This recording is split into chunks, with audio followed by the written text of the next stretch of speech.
पड़िला महाप्रभाव। हाँ, के न्यूज रो प्रभाव पड़िला, जहा परे हेउनथिबा काम हेउथिबा देखिबाकू मिलिला।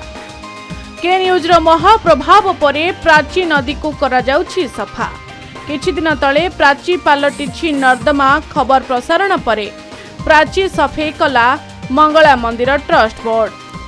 काकटपुर बासिनी मां मंगलांक चैत्र मासर चैत्र पर्व आरंभ हेउथिबा बेले चैत्र मासर प्रत्येक मंगलवार दिन हजार हजार भक्तंक समावेश हेउछि।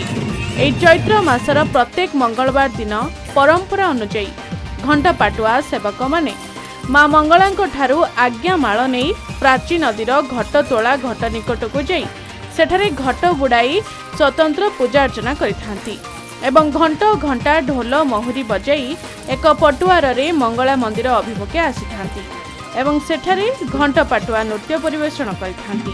किंतु पवित्र प्राची नदी नर्दमा पालटिथिला।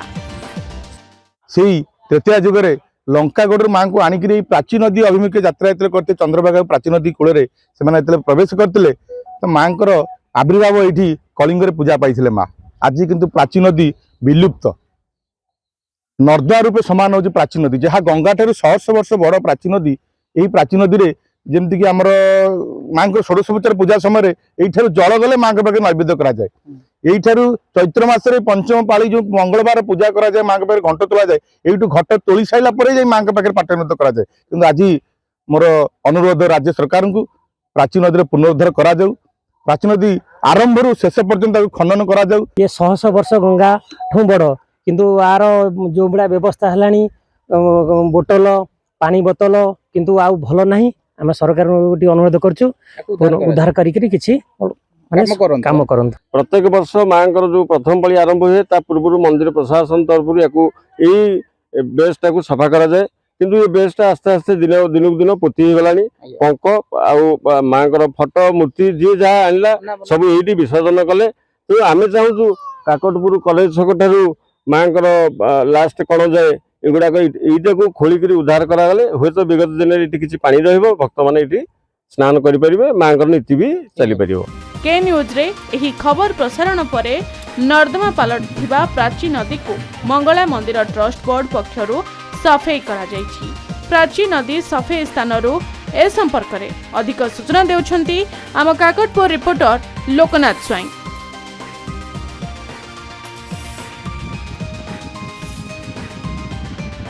प्राची नदी को यही भाव में छाड़ी दिया जाए जो चिरस्रोता प्राची थिला से दिने अवक्षय मुख्य होगी लीन हो एवं गोटे साधारण नाली अवस्था वर्तमान अच्छी तेणु आपको जब पुनर्जीवित करने आवश्यक अच्छी तेणु ये पुनर्जीवित करने आपको खनन कर आवश्यकता अच्छी। तेणु प्राची नदी सहित माँ मंगलांकर जो स्वतंत्र ऐतिह्य रही स्वतंत्र नीतिकांति जोड़ी होती प्राची नदी को बंचई रखिबार आवश्यकता अच्छी।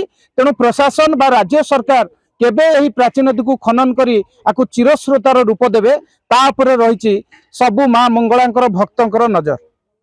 काकटपुर प्राची निकटरू लोकनाथ स्वाई, कलिंग टीवी।